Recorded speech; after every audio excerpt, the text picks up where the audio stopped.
Hey you, yeah you, are you looking for an escape? Maybe just for an hour to laugh, cry, roll your eyes, or even just have a minute to yourself.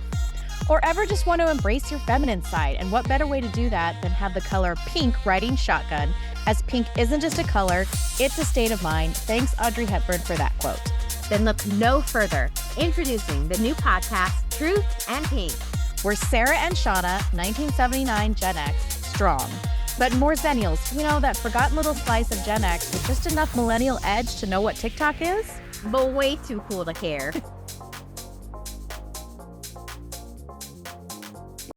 Hey, Truth Babes, we're back for another fun-filled week with me, Channa. And I'm Sarah. What is up, Truth Babes? Wow. Lots of things. Sarah's the new note taker. I just tell her what we want to talk about, and instead of me sitting here with note cards, she just cues me as to what we're supposed to talk about. So I'd like to say that I've had some growth in that I don't have note cards anymore, but I still need a cheat. Okay, in all honesty, though, I am writing it down because I don't want you to be like, okay, we're going to talk about this, and then I forget, because I would forget too. I would forget. I have slept. I would forget too. All the things have happened, and we're going to be kind of going, wait, what were we going to talk about? Right? Okay. Well, I'm a list person too. Like, I love lists that I can like cross things out. Like, it feels so satisfaction of a check or cross out is the best. But I like to put things off too. So procrastination is also good. Yes. Yeah. So like, for instance, I have to call Westgate, which, by the way, we're beefing. So if anybody here knows anybody from Westgate, we're beefing. What is that? So Westgate is like a resort company, and they're all over and everything. But this one specifically is in Tahoe, because we were going to go to Tahoe originally, right? Well, we decided not to go to Tahoe because there's no snow in Tahoe. So like, me wasting a lift ticket, the 2-day lift ticket there is obscene. This specific Westgate, is smaller, so they have like limited front desk hours. So all of the times that I've tried to call, nobody's there, and it sends me to a voicemail and this and that and the other. And so it's completely, it's inconvenient, right? So we ended up canceling that trip, and technically I do have to work that day. So as a nurse, I have to work that day. Sorry, I'm not coming. I canceled it the week before, but apparently it has to be canceled by 4 p.m. 7 days prior. I canceled it at like 9 p.m. 7 days prior. So they want to charge me the entire stay of $775. Whoa. I'm like, work with you? Like, it was the same day. I did all of, right. So I did this all through hotels.com. So I called hotels.com because they hadn't charged me anything yet, right? Because I clicked on the pay at the resort, right? Which I always do. So they hadn't charged me anything yet. So I was like, okay, cool. I'll reach out to them and make sure that they just don't charge me. Like, did it on the same day, blah, blah, blah, blah, blah. I tried to call them, couldn't get a hold of them, canceled it, and it said, hotels.com said they might charge you. And then the second I hit cancel, they're like, yep, they're going to charge you the entire amount. So in my head, I'm like, where's the miscommunication there, right? Like, you're either, yes, they're going to charge you. Now, if they had said, yes, they're going to charge you the full amount, do you want to know what I would have done? I would have changed the reservation instead. I would have changed the reservation and then done the shitty thing and changed it, and then canceled it so that I was within my window. Right. So like, there are ways around the system, right? But in the moment, I was like, well, maybe they're going to charge me. I feel like they would have said that they were gone. So it was just whatever. I digress. This is totally turning into a story. Okay, so backtrack a couple days when Jeffrey's like, babe, what is this $280 charge on your credit card? And I was like, I don't know. I didn't book anything in Florida. And it's like a $280 charge for like a resort in Florida. And I was like, babe, I've done all of our Alaska stuff. I've done this, but like, I didn't charge anything. I'm going to Florida. So we, of course, disputed it with Amex. Amex gave us our money back, blah, blah, blah. Fast forward to now, I went through hotels.com. Hotels.com couldn't get in touch with them either. So then they emailed them and they said, hey, we're going to email them and ask them not to charge you and we'll get back to you. Well, they got back to me last night. And they said that for that they were going, because I canceled within the or outside of the window period, then they're going to withhold the cancellation fee and they're going to charge me. Also, to be noted, they charged me, I got a charge back for the $280 holding fee. And I was like, "Oh, that was them?" Because again, I even went onto the reservation and was like, they charge me, and then my balance is only, and it still said that my balance was $775. So I was like, so it's not them. That was a fraudulent charge. So I thought it was a fraudulent charge. When we went to Google it, it literally pulled up as like Florida. And I'm going, so now I think that they think I was trying to be shady to begin with. And so now I have to call somebody there today and try and talk some sense into these assholes. And do you have an actual number to get a hold of somebody now? I just refuse getting a voice message. I know. So I don't know. So I'm gonna attempt it. At the end of the day, my credit card's been canceled because we didn't know what the charge was. Right. So I'm gonna get a new credit card. So good luck getting the money. One. But two, like my other thought process was to be like, hey, fine. We'll keep the reservation, but I need to move it to December. Sure. Because that's when snowboard season is. And we'll book it in December. Okay. I went on and I like did the back search for them. Like I did some like recon and stuff. They're like one of the only Westgates that I could find that do the 7-day. Most of them do 3 days. Within 3 days, you have 3 days within 3 days of your travel. So I was like, cool. So you're just shitty to begin with. Well, but here's the thing though, and I feel like this would be a really good point. Like the 4 p.m. on that date is so specific. To me, I'm sure they can put 4, but as long as it's that same day, you're not hindering anybody else making a reservation that wants that reservation because you're within that 7-day. That's ridiculous. Right. So I'm just frustrated. Yeah. And then also, I don't want to stay there. I don't want to give you my business. Right. Because if this is how you're going to be, like, and then and then let's talk about if I do stay there, I'm going to complain the whole time. And I'm probably going to write, unless you wow me, which I don't think you're going to.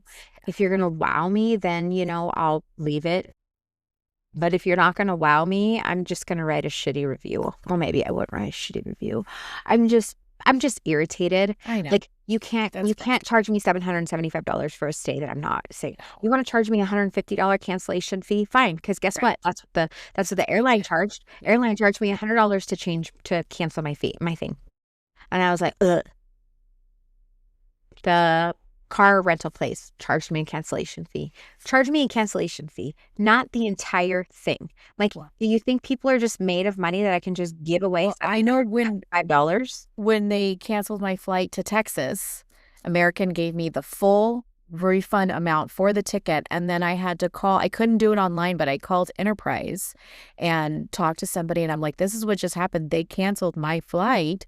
Right. They canceled my reservation without charging me. So right. They can. They can. I know they have the capability of doing so. So I just think that I need to call and talk to an actual person. I took a picture of my work schedule that shows that I'm actually working that day, like, so that I can like forward that and be like, look, I'm not just being a shitty human and canceling. Or let me rebook it for a date I can come, but maybe they have a sister company or something that they could let you have Westgates all over the company. You know what? I'll tell you what. I no longer want to stay at your place because that was the other thing. I went on to try and see if I could like book something in December. They're not even booking out into December. Yeah. So like, but that's when I would want to go again because that's when the snow is going to be. So I'm going to call and try to, like I always say, appeal to the human side of somebody. You catch more flies with honey than you do with vinegar. I know. So that's why I'm bitching to you guys, but I'll be sweet and pie. They understand. They know. They've probably been there. We've all been there.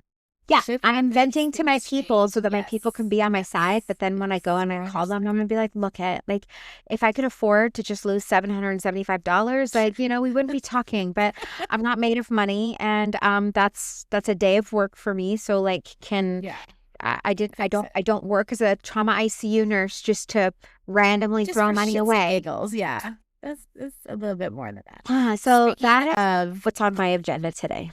well, and speaking of the trauma and all of the people that you help and the great nurse that you are, have you been watching The Pit? Yeah, duh. Oh my gosh. I Oh think my caught up. gosh. Or did a new one come out I think there's a new one, an episode that comes out today. today? Yeah.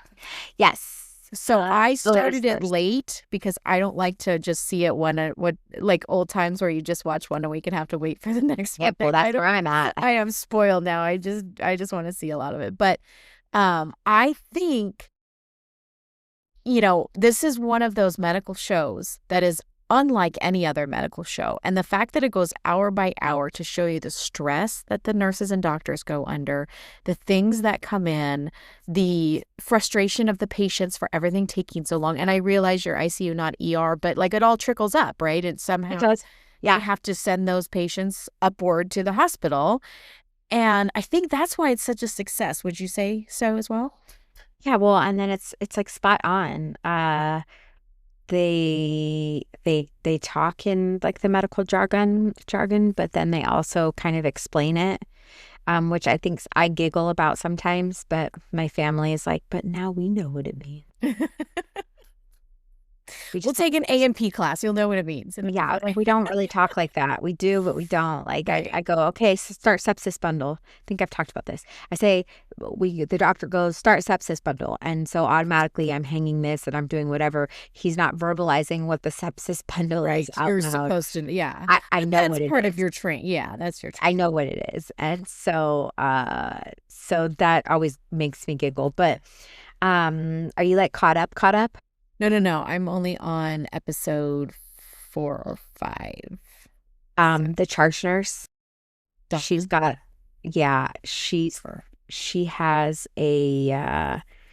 an episode coming up that she carries the whole episode, and she deserves what is it, Grammy, Emmy alone just for. Well, she got one, I think. Did she? Last season. Because she freaking deserves another one. Because Well, in the first season where wait she till gets you see. punched in the face. Oh no, gosh. she's got one. She's got a tearjerker one coming up. If you haven't seen it yet, she's got one where you're just like, she carries it.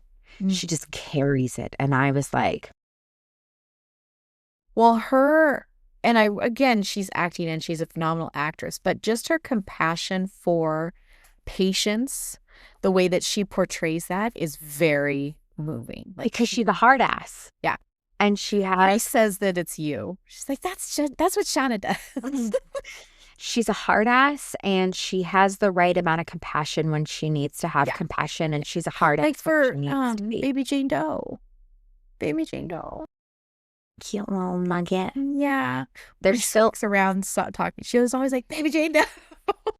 There's a connection there with Al Hashimi, and I don't know what it is yet, but I know that there's a connection there. Well, it must be because she completely pauses and is like paralyzed for 30 seconds. Yeah. Yes. So I think she has trauma of like losing a baby or maybe herself. Yeah. But anyways. Yes, but I digress. I just had to throw that out there. So I know. I love it. Oh, well, while we're on the show thing, I picked up Outlander again last night. What season are you on? Oh, I just finished season 2. So let me tell you. Okay, tell me.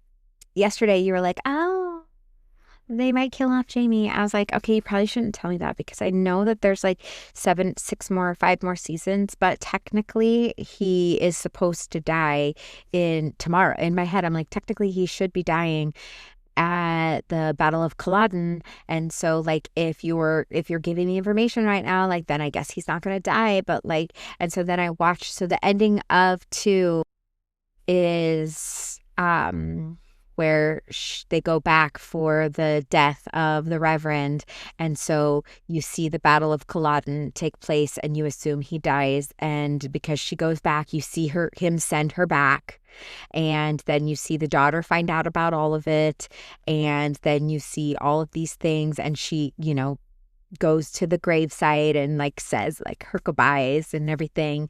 Which when we're talking about actresses, she did a really good job as well. Yes. Yes. And then you see Gayless like miss out there, and then they try and go stop her, and I'm like, oh my gosh. And so now the daughter believes in all of this, and then you find out that he found out information that the nephew or whatever, no, the son found out the information, and it's like, oh my God, I should tell you that there's a Jamie Fraser that made it through the thing. And she goes, I have to go back. Yeah. And I'm like, shit, make sure you say goodbye to your daughter first. Say you love her and then go get her. Yes. So I'm really excited for 3. I'm so glad you watched. Oh. And now I'm like super nervous because I remember how much you said you hated, how much we hated. What's the little twat face who wants Jamie? Leary. Yeah. In my head, I'm like, oh, I hope they don't hate her because somehow he decides to marry her in this 20-year period. I'm going to be fucking pissed if that man is dumb enough to put Let's just say you haven't seen the last of her. I will throw a book at the TV if that dumbass man, your husband wouldn't like that very much, decides to get with that dumbass bitch. Let's just say we haven't seen the last of her. I knew it. God damn it. Men are so dumb. No, that show. No. All right, it's lots of fingers and things. Yeah. Okay. Yeah. So anyways, I'm starting episode 1 of 3, season 3 today because... Is Jeff still watching it with you? Hell no. Oh, can't give 2 shits about it. He quit.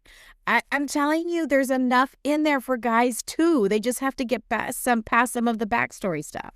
It's just with school, like it needs to interest him, so whatever. Does he watch Pitt with you?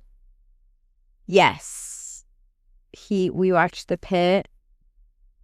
What other show did we start the other day just because it started playing after it was the Rooster? With the 40-year-old virgin guy. Yeah. And yeah. And then there was another one that came on after that we watched that I was like, oh, that's good too. And I don't remember what it was now. But it was, anyways. All right. Now that we're caught up on the pop culture, which, hey, I think we are covering all stuff that we find interesting. Yeah. And Truth Babes, we are open. If there are other topics you want to hear us talk about, let us know. Are any shows you need us to weigh in on? Yes. To weigh in on I something. think so. I started to watch just a little bit. We were talking about the Age of Innocence last project and our whole big question, or not innocence, Age of Attraction. So I watched a little bit, and I don't know. It's one of those I can get through. I see the premise. And I know you kind of have to be patient to like get to know these people. Yes. But it's really hard to take any of these people seriously. It really is. I feel like half the reality shows, I'm like, is this real life? It's not even that I'm questioning whether it's real life. I just can't take, and I am not judging. If you find love on a show and that's your way, like, kudos to you. But I just have a hard time believing that these people, like, there's nothing else out there for them. I don't know. And the way that they talk and like the surface level questions that they're like trying to get to know each, it seems awkward. It's something that an environment that I would not thrive in at all. I don't do awkward. I don't do small talk. Like the 60-second dating, like sit down. Yeah. Ask the dumbest question. Here's the other part. One of the guys, he's a criminal lawyer or defense lawyer, whatever. Very nice put together, GQ clothes, like very nice put together. You're telling me that this is the only place you can find love. Come on. He wanted his 15 seconds of fame. So he's either a bullshitter and he's just like some public defender that doesn't make anything, and he's putting on a front, or I don't know. But it's just... I feel like anybody that signs up for a reality TV show is looking for their 15 minutes of fame. Like, that has to be why you go to do it. Absolutely. right? Absolutely. Yes, they're all content creators or influencers or wannabe influencers or whatever they are. Yes, absolutely. And that's where they start. And then they finally have a few, people know them and there's, a buzzing of them or whatever. And then they start their whole business or whatever. I get it. Yeah. I don't know. I don't know. I'm She's like, I like can't get you. behind it. Well, and I'm like you with the Westgate. Like, I want to be wooed about something. I want to Yeah. be, 20 years ago when the first reality TV, and you're like, oh my gosh, I can't believe that happened. Like, I want to see it just be like, wow. And I just don't think it's there anymore. I should probably set my bar a little higher than to be. I mean, after that whole Sister Wives thing, your bar was pretty low. I was really low. I'm in the mud. In the Muck in mud. the mud. I am. I said I'm the reality TV harlot or whatever. I'm down in it, let me tell you. I love it. So, okay. So, why don't you give us the kitchen debauch? Okay. So Kubi had his wrestling banquet the other day, right? Mind you, I was just getting off of being sick and I had to cover myself because I had this red rash that just looked like a sunburn but Ain't nobody still. want to sit next to you. Yeah. And I know I'm not contagious, so I'm not worried about spreading anything to anybody. So I had kind of taken my time and waited to get ready. So I had to make rice and we're doing orange chicken. And what I do when I do the orange chicken is when I put the orange chicken in the oven, we just get it from Costco for something like this. I take the frozen sauce packs and I put them on top of the stove, right by the vent, so that the heat from the vent, and then I turn them when I turn everything. And so I said, hey, babe. So much better than putting plastic in the microwave. But yes. I can't wait to tell my husband this. So I set the timer for 10 minutes and I was like, hey, babe, I need you to flip the things and let me know when it comes, or just let me know. So I'm upstairs, kind of trying to get ready really, really quick. And then he comes upstairs, he flipped it, he comes upstairs, blah, blah, blah, blah. He's like, oh, I was like, I got to run downstairs. I think it's probably done. He's like, yeah, I can hear it going off. And I was like, oh, well, they'll go do it. And I'm like, something's burning. And he's like, well, let me go get this. I was like, no, something's burning. There's not a, no, let me go. Where's the urgency? Burning. So I'm running downstairs and I see smoke pouring out of my oven. And I was like, and I realized that because I wasn't there to flip the bags, they were too close to the heat. And because normally I flip them, one of them had popped open, had melted open and was pouring into the back of the oven and onto the bottom.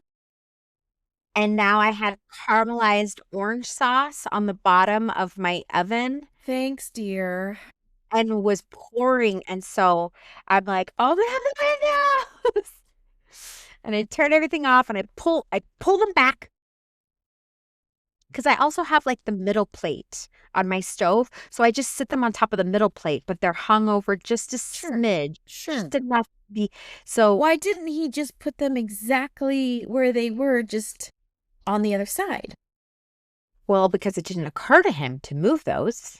Why would it occur to him to move those? But he's quick to say, let's never do that again because nothing good can come from that. Of course. And in my head, I was like, wait, though, but did he have to clean up the mess? No, I get to clean then up the he mess. can shush. So I had to buy some heavy duty cleaner because I get to do that today. And I'm just so irritated. Because maybe it's dried enough where you can take a sharp spatula or something and just. So that's what I already did. I already did that, but I want to get the rest of it off. So my oven needs to be cleaned anyways because the kids don't put anything under their pizza and bits and pieces fall of pizza sauce and shit falls to the bottom. So it just needs a deep clean. But Isn't Yeah, that awesome how he turned around and blamed you? I love that. in my head, I'm like, yeah, but you saw them up there too, and you did nothing about it. Yeah. You think it's such a bad idea now, but you didn't think it was such a bad idea to like move it in the fucking first place. You probably thought, damn, that's a good idea. What a great way to defrost something. And then did nothing about it. You didn't Right. flip them. You didn't check them to be like, oh, they're They're getting defrosted now. yes, I can yes, move them. yes. But because I didn't ask him to do that, he didn't do it, nor did he think to.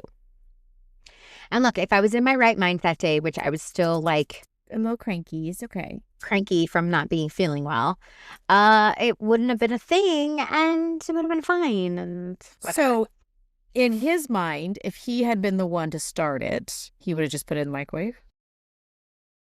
Like if he was the one cooking dinner, would he? I think that he puts it in he like runs hot water and puts it in a thing of hot water. I think that's how he does it. But your way worked up until he got his hands on it. Up until I walked away from it and put him in charge. Babe. Put him in charge. My bad. I guess next time I'll tell him you've got to flip all of the things. Like all of them. So anyways, that was my That's your oven debacle. Have you had any like crazy like kitchen oven things go wrong? Oh, yes. Yes. And I'm going to tell the story just because I love my husband so much, but yes.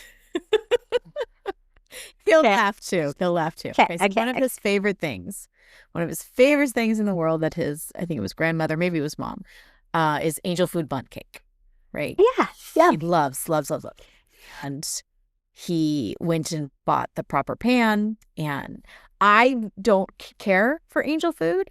And so this was my punishment. I didn't want to make the angel food because he knows how it's supposed to be spongy and all that kind of. So I was like, okay, go for it. Go forward and do your thing. I didn't want to tackle it, especially because it's like the bundt cake pan and it has like a spring and like all this complicated. I don't do complicated. Yeah, nope. So Okay. So he, does all of the batter, but so Jeff, and I get why he does it, but he's a double up guy. Okay. If we're making waffles, it's a double batch. If we're like anything that can have double, he's a double up guy. Double up gloves, whatever it is, he's a double up guy. Okay. Yeah. So he doubles he bought 2 of the angel food cake mixes and he yeah. And let's see where this is going. So Chemistry 101 tells us that it expands and it gets Leon's getting larger, right?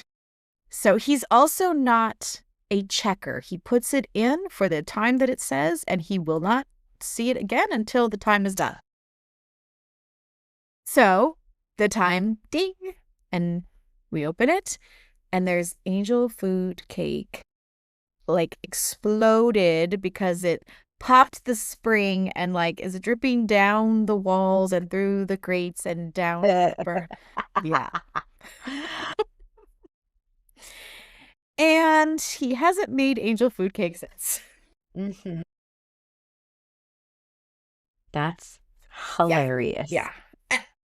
You gotta, like, how else do you learn, right? You've got to try. You've got to figure it out. It's just funny that we're learning these things as like older, middle-aged adults where we should have learned things when we were younger, but somehow like the math isn't mathing. The math it's boy math and girl math, right? Mm-hmm. Girls are going to know. I don't know. I don't even think I ever was taught this, but I just knew that it's like when you make lasagna and you put it in the oven, if your pan is too shallow, all that juice and cheese is going to spill out and fall at the bottom of your oven unless you either put the aluminum foil underneath it or it's a deep enough pan to make the lasagna. Right? I mean, you just kind of know that's what's going to happen because if you've ever heated up spaghetti sauce on a stove, you know it spits. And if you don't have a lid, it's going to be spitting everywhere. So it's going to do the same thing in the oven. Yeah. I just don't understand how you double a recipe and you don't think that you need a second pan or a larger pan. Like how you think a double recipe is going to fit into the same. More is less. And I don't remember quite the specifics. I think he had enough left over for another batch, but he just had filled this one to the brim. Yes. You gotta leave, as we joke, you gotta leave some room for Jesus. Yeah. But there are many, many, many things that he's made that are absolutely wonderful. He makes homemade pretzels, which are just, he gives them the baking soda bath, and he does they're just what? They're delicious. So for a lot of the things he does do that are not the best. Look I just needed to also feel that somebody else has made a silly mistake where you're like, afterwards, you're like, all right, I can see how. Yeah, he's been banned from making oatmeal. He'll do the stovetop oatmeal, not watch it, and the milk boils over, and then the milk burns onto the stove, and then you have to. And I got to clean it forever. Yeah, and then you don't want to use the complete scour pad, because if you do, then you're gonna scratch your top, and oh my gosh, yeah. Yes.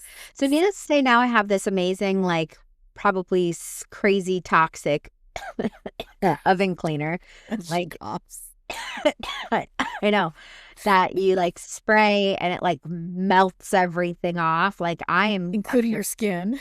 Yes. Okay. Yep. I think I might have some gloves. I don't know. But yeah, I need him to. I'm gonna do that today. That's on the agenda for today. On the docket. Kitchen debacles. I know. So, fun things.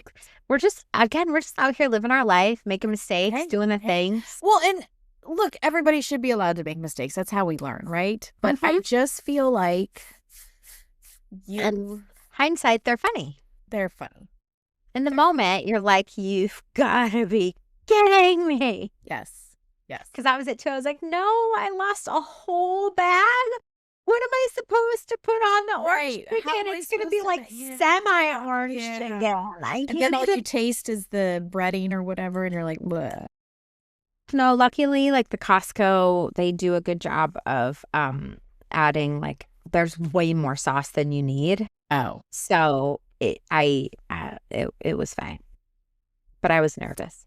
Also, as like smoke is pouring out and I'm pulling stuff out, Cooper's right there. Mom, what can I help you with? I'm like, nothing. Get away! You're gonna smell smoke. Go!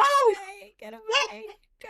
Please, I don't want the house to smell like smoke. We're gonna walk in and we're gonna smell like smoke. Did your smoke detectors go off? No. Oh. So then also, I was like, is there something wrong with our smoke detector? Because it used to go off all the time. This is one of those for instances. This should have gone. I was like, have you disabled it? And he's like, you can't. It like beeps if the batteries are low. Yeah, you can't disable the new ones. You used to be able to do those. But I don't know. I think it's sus. So it being daylight savings time and all, you're supposed to change your batteries every time. Oh, is that what you're supposed to do? So I, of course, when you live with the fire department for as long as I have, you just kind of know that stuff. So I go and changing them, and I had to, it's a combination smoke detector, carbon monoxide detector, right? Yeah. When you go to put the new battery in, you have to like push it for it to sound or whatever. And I'm not like, I can put the batteries in, it's okay. But other than that, my knowledge of the system is like nil. It doesn't exist, right? So I'm not paying attention. I put the battery in it and it's telling me low battery. I'm like, son of a bitch, I just changed the battery. So I have to climb down off the ladder, go find more batteries, come back up to it. It does it again. It's low battery. I'm like, okay, is the pack of batteries that I just bought, are they bad? Like, what's happening? Of course not. Dummy me. I had the batteries in wrong. And it wasn't obvious to me by the fourth pair of batteries that I'm 4 batteries later, she's like, is it the battery pack? God forbid it's battery pack. that I put Can it it be the batteries? Does a whole battery... What's the shelf life on batteries? Maybe the whole pack went wrong. Like, maybe I could take this back to Walgreens. They sold me a The fact that was your thought process makes... If that doesn't tell you about me... possibly be me. What are you talking about? Yeah. Wow. Yeah. I love that. Damn batteries, you do like the 13-year-old you test? Oh my gosh. Oh my gosh. Do you know who told me to do that? Who? Leslie. Your child. Oh. The torture I have endured from my stepmom. Oh my God, my cheeks hurt. I love her, and she's taught me so much. But yeah, she was always lick it. What? You lick it. No, you lick it. You lick it. Yeah. I could get one of my boys to do it. Here. You do it. Yeah. Tell me if it zings. With love. Yeah. Yeah, she's the one who taught me the 2 hairs fighting. Do you know about that? No. Oh my God. So I'm like 11, 12. My cheeks hurt. That's going to make your cheeks hurt. I'm like 11 or 12. And I think she's like the coolest at this point because, you know, she's younger. She's like all this kind of stuff. And so I'm like, okay, so anything that she's telling me to do, I'm going to do. So she takes 2 hair, like out of the hairbrush or whatever, and she puts them on the sink. She's like, have you ever seen 2 hairs fighting? And I'm like, oh my God, like, what is this magic? 2 hairs fighting. Right. So she sprinkles some water on the 2 pieces of hair that are on the counter. And she's like, you got to get down and low and look, and you're going to see these 2 hairs fighting. And I'm like, okay. She's like, no, you really got to get level with the counter. Put your face like right next to it so you can see that they'll be fighting. I'm like, okay, I'm the dumbest 11-year-old ever. I do it. She goes, whoosh, and all that water goes at my face. She's like, now you've seen 2 hairs fighting. Like, who comes up with this shit? She does. Shout out to Leslie Nelson, she who's was out there, Yes. you know, pulling your legs since day one. Yes, but she was the youngest of 4 brothers. So I was... Also, she got picked on. Yes. So now she got somebody that she could return the favor. Yep. So anyway, on that note... Oldest, she's like, yes, who can I torture? Stepdaughter. That's Sue. That sounds like a great idea. She's the one that taught me to eat the sour grass. Have you ever eaten the sour grass? I ate sour grass, which was probably bullshit and probably full of like animal's piss. But I mean, like the blades? Yeah. Like the inside of the blades that then you'd go. Yeah. Did you eat it? Yeah. Okay. So did I. I just didn't know what I was. But it was like sweet grass. Same woman who basically saved me. We went camping at Lake Havasu and it was, I don't know, 200 degrees. And I'm like, we're setting up the tent and I'm like woozy, ready to go down. She throws me in the river to make it better. I was like, I'm okay now. Bring your temperature, core temperature down immediately. Yep. I mean, I've had kangaroo rats thrown at me with her. I've had, you know, she's the one who had me smuggle the hedgehog over state lines that she got it. Like, I want a hedgehog so bad. They're so cute. Yeah. And then it lived in our bathtub and we could never take a shower. Good times had by all, let me tell you. All with love. She is a hoot and a character, that's for sure. Yes. So, love that lady. Yeah. Yes. So, all right, moving on. I don't remember what was next. This is why I have cue cards. Instead, I'm like, Sarah, cue me up. Oh, Chris Pauley. But